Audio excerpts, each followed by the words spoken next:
Por isso, convido a você, mesmo assentado como está, a abrir a sua Bíblia no Evangelho de Jesus segundo escreveu Mateus. Mateus, em seu capítulo 18.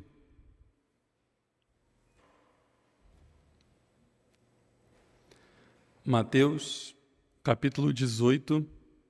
Vamos ler dos versos 1 ao 4.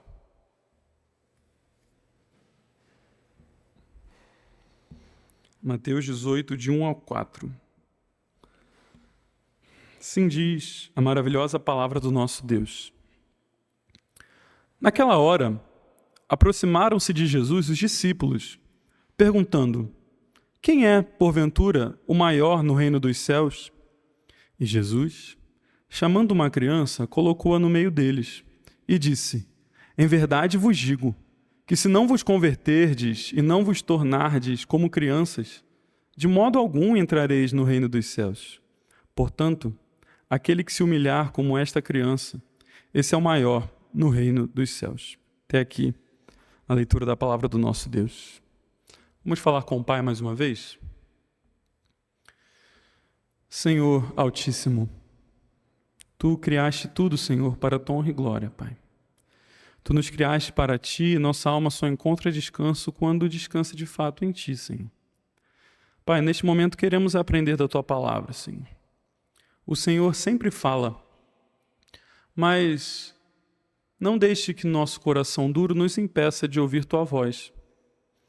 Porque quando a Tua palavra é exposta, o Senhor fala. Então, de fato, abra os ouvidos do nosso coração neste momento, Pai. Usa o Teu servo, Senhor. Não queremos ouvir o Teu servo falando da sua própria mente, mas queremos ouvir aquilo que vem do Teu Santo Espírito, Senhor. Tua palavra diz que nem só de pão nós vivemos. Estamos aqui sim guardados pelo Senhor, pelo alimento que o Senhor já nos deu, pelo bom cuidado que o Senhor nos deu para chegarmos aqui neste templo ou estando em casa. Mas, Senhor, nós vivemos pela Tua palavra, Senhor. Sacia-nos, Senhor, pois temos sede de Ti, temos fome de Ti, Senhor. Precisamos de Ti. Então, desempeça nossos ouvidos espirituais neste momento, Senhor. Esta é a nossa oração, em nome do Teu Filho amado Jesus Cristo. Amém.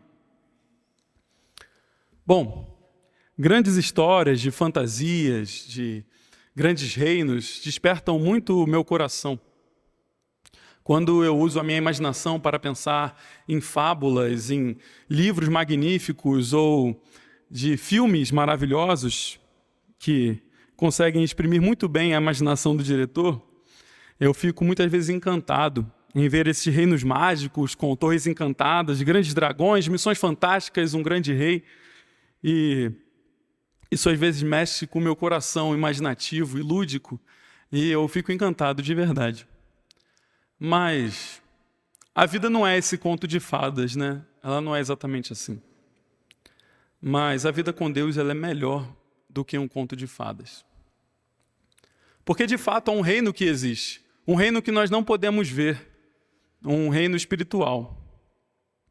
E dentro disso, e que vai se expandindo cada vez mais por causa da chegada do nosso Mestre Jesus, há o reino de Deus. Um reino que Ele nos convida a caminhar e a fazer parte. A gente sabe que Jesus veio ao mundo, o grande Deus encarnou-se para que o homem pudesse se relacionar com Deus da melhor forma possível, posto que o pecado separou o homem de Deus. Então a gente sabe que Jesus vem, morre naquela cruz pelos nossos pecados, mas ressuscita por causa da nossa justificação. E Ele inaugura o seu reino. Isso era algo que Ele estava pregando enquanto estava aqui na terra, um reino que Ele inaugurou, mas que sim, de fato terá a sua grande consumação, a sua grande chegada quando Ele voltar em glória. Mas esse reino já começou. E nessa passagem que lemos, de Mateus 18, Jesus estava com os seus discípulos e o evangelista Mateus disse que naquela hora, seus discípulos vêm a Ele e fazem uma pergunta interessante. Eles perguntam: quem é, porventura, o maior no reino dos céus? Os discípulos tinham entendido que Jesus era o rei, que Ele estava anunciando esse reino. Talvez eles não tivessem uma noção muito clara de como seria esse reino, se o Messias seria um rei político que viria para acabar com o poder de Roma, mas eles sabiam que esse reino estava sendo proclamado por Jesus.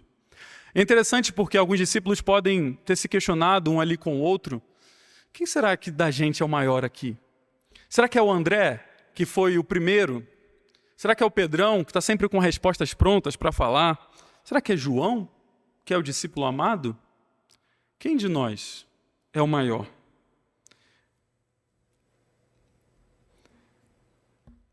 E a forma como Jesus responde essa pergunta é fantástica. E eu queria que a gente refletisse sobre isso essa noite, sobre essa questão de ser o maior no reino dos céus. E a pergunta que eu faço, que é o tema desta pregação, é: como ser o maior no reino dos céus? E talvez você se questione: a gente deve buscar isso? Devemos buscar sermos os maiores no reino dos céus? Devemos buscar isso com um afinco?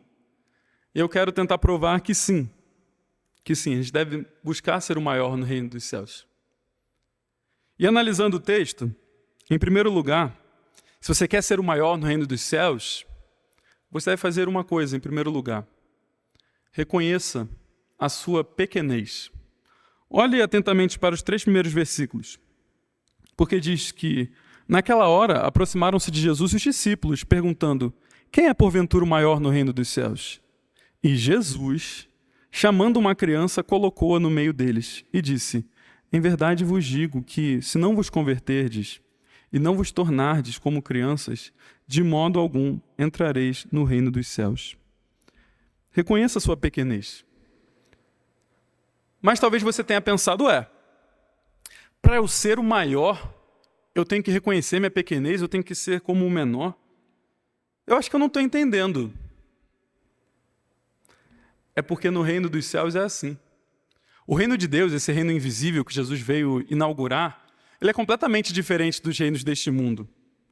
Ele subverte muito daquilo que as pessoas neste mundo vão dizer por aí, que para você ser o maior, para você ser o grande, você tem que se ver como grande, né? Valorizar a sua autoestima, mostrar que você é capaz, que você é bom. Mas no reino do nosso mestre, do nosso rei, é o contrário. Você tem que reconhecer que, na verdade, você não é tão grande assim. Porque há um aspecto de humildade sendo ressaltado nesse texto. Se a gente pudesse pegar uma palavra-chave para encapsular, para resumir esse texto, seria essa: a humildade. E o que eu acho magnífico em como Jesus é um grande professor, um grande mestre, é que Jesus poderia ter dito para eles: vocês estão aí se questionando quem quer ser o maior? Perguntando quem é o maior, quem é o grande? Mas ele não diz simplesmente: sejam humildes então. Não. O nosso mestre Jesus chama uma criança e coloca no meio deles. Jesus, como um grande professor, ele se utiliza muitas vezes de aspectos dali de coisas que estavam acontecendo, às vezes falando de uma figueira, às vezes falando da videira, coisas que eles tinham costume, esse aspecto da semeadura, né? Ele falava muito sobre isso, falava sobre os céus, coisas bem visíveis. E acho que nesse momento ele não só disse algo que era costumeiro a eles, ele literalmente pega uma criança que estava ali no meio deles, porque o nosso mestre era tão hospitaleiro, tão amável e carinhoso, que não era como outros mestres que às vezes poderiam não permitir crianças caminharem com ele. Não, as crianças estavam ali e se tinham à vontade na presença dele. Então ele usa uma criança como ilustração. E o que ele diz? Em verdade vos digo que, se não vos converterdes e não vos tornardes como crianças, de modo algum entrareis no reino dos céus. Isso deve ter espantado os discípulos naquela hora. Porque ser criança, no sentido daquela época, não era como a gente tem hoje, né? Eles viam as crianças como a menor categoria da sociedade. A gente sabe que as mulheres e as crianças não eram contadas nas multidões. A criança muito menos, porque a criança não tinha esse aspecto como os adultos têm, né? A criança não necessariamente quer se mostrar tão grande. Algumas querem aparecer, é fato. Mas não tem muitas vezes, a ganância que um adulto tem. E naquela época, muito menos. A criança não era bem vista. Então, quando os discípulos viram isso, eles pensaram, espera um instante, Senhor. A gente quer falar aqui sobre quem é o maior no reino dos céus. Quem é aquele que vai ser bem visto? Mas o Senhor colocou uma criança. Aquele que nem era contado na sociedade. Então não era nem esperado que Jesus fosse colocar uma criança ali. É interessante isso, porque se o seu coração não é humilde e você começa a trabalhar para o Senhor, você pode fazer julgamentos comparando as outras pessoas a você. Pensando que, olha, eu estou melhorando nisso, eu tenho orado mais, agora antes eu orava só 15 minutos de manhã, 15 minutos da noite, agora eu oro 1 hora. Eu estou orando bem, eu tenho certeza que o pessoal ali da igreja não ora tanto quanto eu. Eu já li a Bíblia toda esse ano, tenho lido a Bíblia todos os anos da minha vida, já decorei vários versículos, eu estou na obra trabalhando, estou sempre fazendo alguma coisa. E aí você começa a se comparar com as pessoas. Pode ser um risco. Mas Jesus está pegando alguém que não era bem visto pela sociedade e está colocando ali. Às vezes a gente quer o suprassumo, né? Não, Senhor, peraí, eu quero... Se fosse um pacote, de benefícios, a gente quer o tudo incluído, o all-inclusive dos reinos dos céus. A gente quer estar bem na fita. Mas não é isso que Jesus vai mostrar. Aliás, é muito duro o que Jesus vai dizer para os discípulos. Porque ele diz, em verdade vos digo, se não vos converterdes e não vos tornardes como crianças, de modo algum entrareis no reino dos céus. Você consegue perceber o que Jesus está falando aqui? Vocês estão discutindo sobre quem é o maior no reino dos céus. Mas se vocês não forem como crianças, nem passar a ser parte desse reino, vocês farão parte. Eles estavam discutindo quem poderia ser o maior já estando no reino. Mas se eles não têm a mentalidade de criança, essa humildade, nem fazer parte desse reino, eles fazem. E é duro isso que ele fala, Porque esse termo que ele diz, não vos converterdes, significa que Jesus estava alertando eles que se eles continuassem com pensamentos do jeito que eles estavam correndo um certo risco. Eles tinham que estar alertas, porque não é um pensamento do reino, o pensamento de querer se exaltar diante de todos. E, de novo, deixa eu só fazer uma pausa para explicar de novo o que é ser como criança naquele contexto.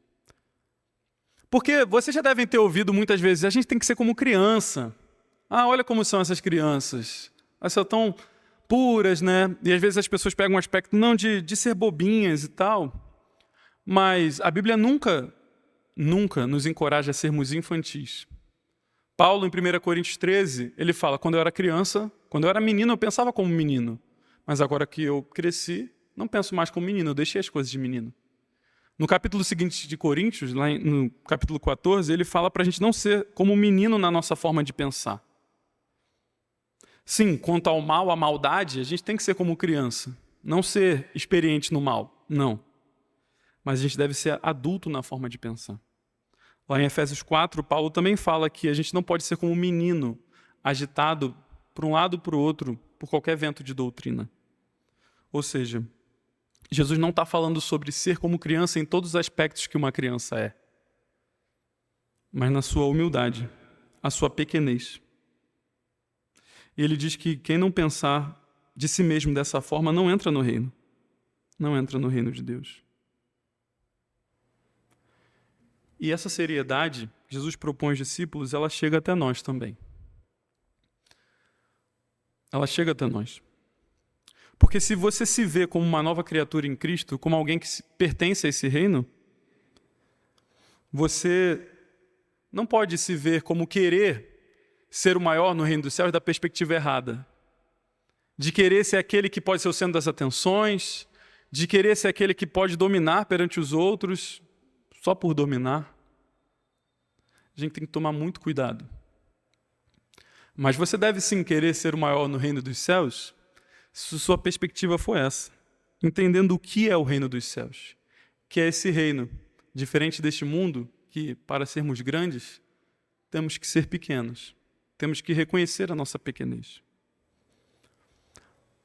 Porque a nossa caminhada cristã começou dessa forma.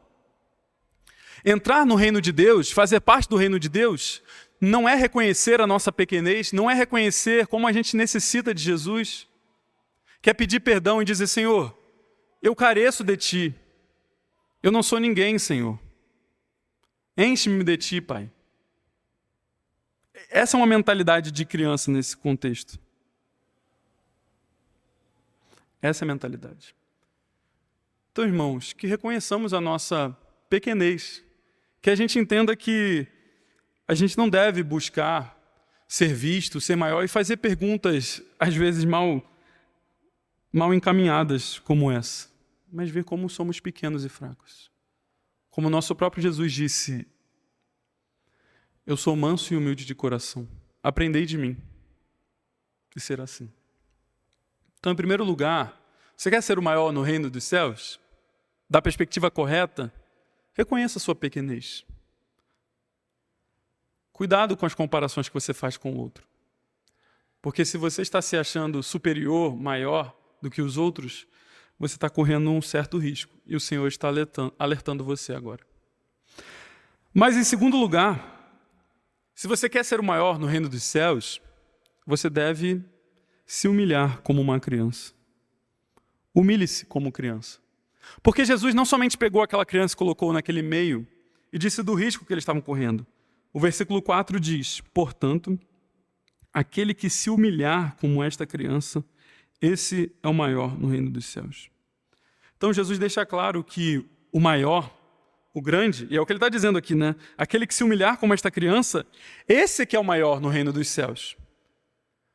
Aquele que entender a mentalidade de que ele é pequeno e que não só entende essa mentalidade, mas vive assim, esse é que é o maior. Então, se Jesus disse que a gente tem que ser como criança para entrar no reino dos céus, e agora ele está dizendo que o maior do reino dos céus é aquele que se humilha como criança, é uma coisa que deve ser buscada por nós. Nosso objetivo não é somente saber o nosso lugar, que a gente é pequeno, mas se colocar sempre nesse lugar. É uma disposição da vontade, requer o nosso esforço se humilhar. Porque se tem uma coisa que o nosso pecado não quer, é humilhação. A gente não quer isso. E eu pergunto a você, pelo que você tem batalhado e tem vivido no mundo? Porque de forma prática, eu vejo a nossa sociedade, os nossos pais, desde que a gente é criança, falando assim, você tem que ser o melhor, busque dar o seu melhor, busque se sobressair, busque conquistar os seus sonhos. E no primeiro momento não tem nada muito errado com essa frase, mas o nosso pecado acaba corrompendo isso. Porque a gente confunde isso com sermos os superiores que vão se destacar. E aí a gente acha que só tem valor quando a gente produz as coisas, né? Ou quando alguém vê algo de especial na gente. Não, agora eu estou conseguindo provar para os outros que eu tenho conquistado, que nesse meu emprego eu tenho alcançado, eu tenho conquistado lugares mais altos. Ou provar para você mesmo, né? Não, eu preciso provar só para mim, não vou provar para ninguém. Eu tenho que provar para mim que eu consigo. E aí quando a gente fracassa, porque na nossa sociedade a falta de sucesso é sinônimo de fracasso, né? A falta de sentir o valor. A gente, por não ter conseguido talvez o emprego na hora correta, não consegui um emprego aos 20 anos de idade. Ou não consegui ter casado, não consegui casar aos 25. Não consegui resolver toda a minha vida financeira aos 30 anos. Eu fracassei, eu falhei. Porque você depositou todo o seu valor naquilo que você poderia conquistar. Isso é orgulho também. Você não quis depender de Deus, que as coisas acontecem no tempo dele. Mas Deus nos ensina que a nossa vida tem valor intrínseco a ela, o valor que Deus deu a gente. E Ele nos mostra que no reino de Deus a gente não precisa, quando a gente entra nele, fazer nada para ser aceito. Porque o sangue de Jesus é que nos dá aceitação a Deus. Então todo o resto, agora as nossas conquistas que a gente faz, que a gente batalha, até esse ser como criança de humilhação, não é sobre ser aceito por Deus, mas é, como eu disse no início, o nosso reconhecimento, porque todo ser humano, se comparado ao grande Deus, é pequeno. E adentrar no reino de Deus, esse estalo que o Senhor faz na nossa mente, é o reconhecimento das realidades do reino, da vida. E aí quando a gente pensa em se humilhar assim, em não querer ser os protagonistas da nossa história, a gente vê o quanto isso é difícil, gente. Isso é muito difícil para a gente.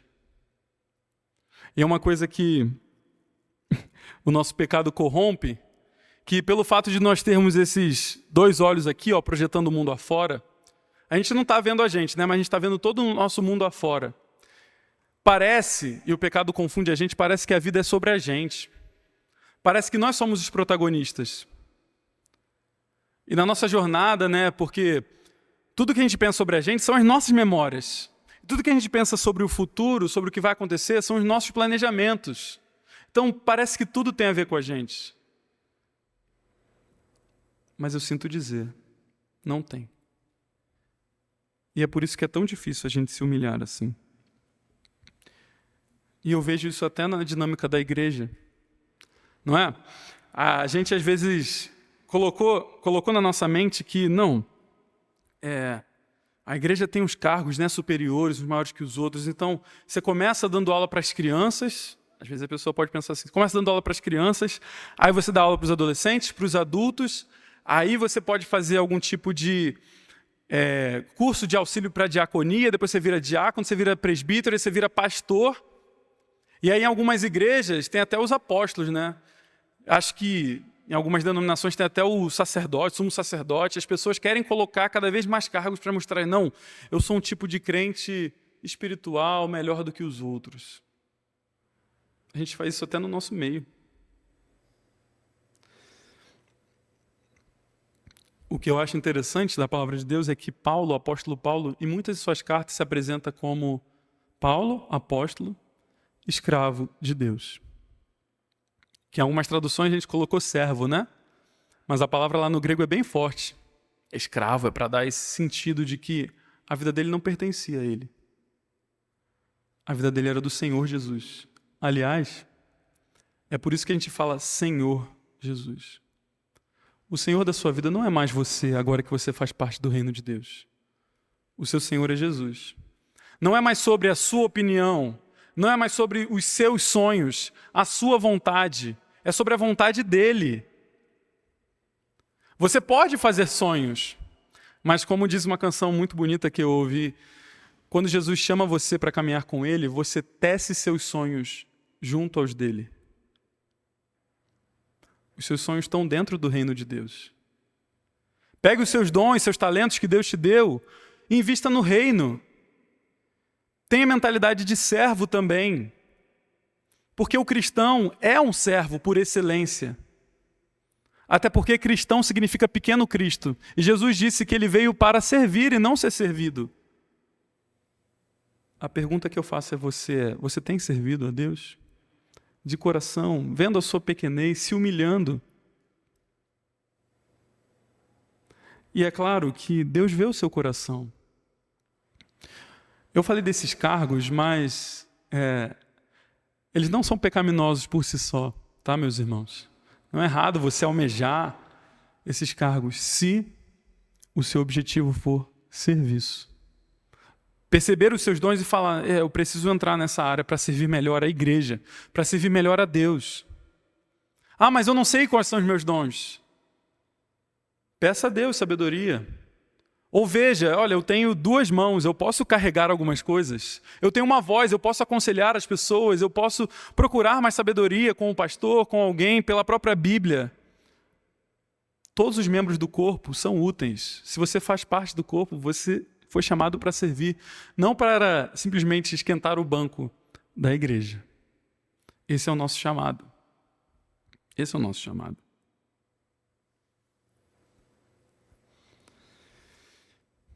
Porque eu falei aqui sobre esse ímpeto que muitas pessoas têm de serem vistos, né?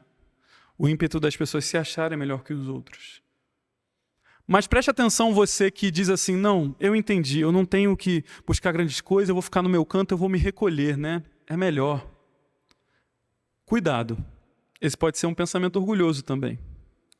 Porque o seu medo de não aparecer é para que se você fizer algo errado, você não ser cobrado, você não manchar a sua imagem. Muito cuidado. A seara é grande, os trabalhadores são poucos. Todos nós temos serviço, tenha certeza disso. Todos nós temos serviço nessa seara. Mas a gente tem que se humilhar, se prostrar diante de Deus e falar, Senhor, eu sou apenas um servo. Faça em mim a tua vontade. Não seja o que eu quero, seja o que o Senhor quer de mim. Tenha humildade para isso. E eu quero dar alguns sinais, às vezes, porque eu não sondo o seu coração. O Senhor sonda. E o nosso coração, que é o núcleo das nossas emoções, da nossa razão, da nossa vontade, ele dirige a nossa mente, ações e palavras. E às vezes, com a mente, ações e palavras, a gente consegue dar uma espiada no que está dentro dele. Então, aqui está alguns sinais de talvez falta da nossa humildade. Primeiro eu só anotei alguns. Se você tem facilidade em falar mal das pessoas, isso é um sinal de falta de humildade, porque quando a gente se sente superior ao outro, é muito fácil falar mal do outro para a gente menosprezá-los e sentir bem conosco mesmos. Se você não está servindo aos outros, também é falta de humildade. Você só está sendo alimentado, mas não está querendo alimentar, está com preguiça, não vou fazer isso, está criando desculpas, também é falta de humildade. Se você fala com Deus da forma que bem lhe convém, se acha no direito de questionar a sua autoridade de forma rebelde, isso também é falta de humildade. Se você só fala de você, também é falta de humildade. Você gosta de ser o centro das atenções, gosta de falar como você tem conquistado grandes coisas, ou às vezes o contrário, né? Tem aquela competição de quem é o pior na vida. E às vezes você entra nessa para mostrar que você é o coitadinho, para falar, não, você já passou por isso, que terrível, eu passei por coisa muito pior. Tadinho de mim. Isso também é falta de humildade. Se você não sabe receber críticas, a pessoa aponta o dedo na sua cara e mostra o seu erro, você quer logo se defender e falar, não foi bem assim que eu falei, não foi bem isso. Você quer proteger a sua autoimagem. Se você não se vê pecador e miserável e carente do Senhor, isso também é falta de humildade. As nossas mãos foram feitas para dar, não para tomar. Nossos pés foram feitos para seguir um bom caminho, não um caminho do mal. Nossos ouvidos para ouvir a voz dos outros, não a nossa própria voz, muitas vezes, né? Nosso conhecimento foi feito para ser compartilhado, não para nos engrandecer. Jesus foi o nosso maior exemplo de humildade. Que vivendo na glória com o Pai, se esvaziou.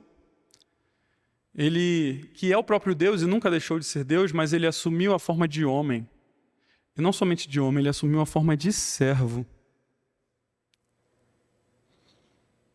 Andou entre nós, lavou os pés dos discípulos e disse, olha, vocês me chamam de Senhor e dizem bem. Se eu, sendo o Senhor, lavei os pés de vocês, façam como a mim, como o que eu fiz. Essa é a nossa convocação, irmãos. Você tem se visto como uma criança diante de Deus? Tem se humilhado perante Ele? Tem sido carente dEle? Tem reconhecido as suas limitações? Tem se disposto a servir? Reconhece que não é melhor que o outro?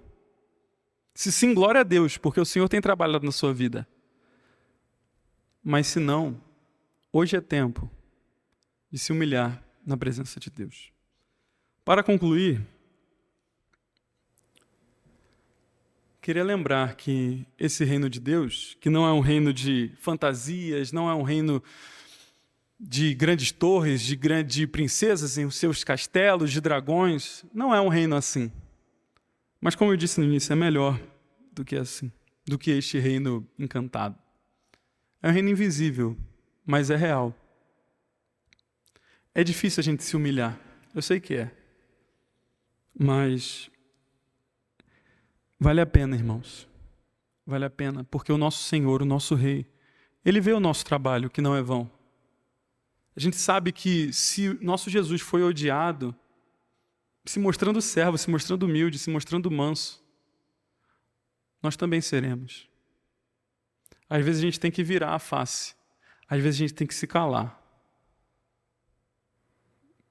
Não é fácil, mas esse é o caminho que Jesus nos chamou a seguir. Você quer caminhar por Ele? Eu quero, mas para isso nós precisamos nos humilhar cada dia mais. Humilhe-se sob a poderosa mão de Deus. Como diz a palavra dele, em tempo oportuno, quando assim lhe aprouver, Ele vai exaltá-lo, quando for necessário. Então que a gente possa estar com essa mentalidade de ser criança. Como ser o maior no reino dos céus? Reconheça sua pequenez. Veja como você é pequeno. E humilhe-se como uma criança. O que o Senhor quer é que a gente seja grande no reino dos céus.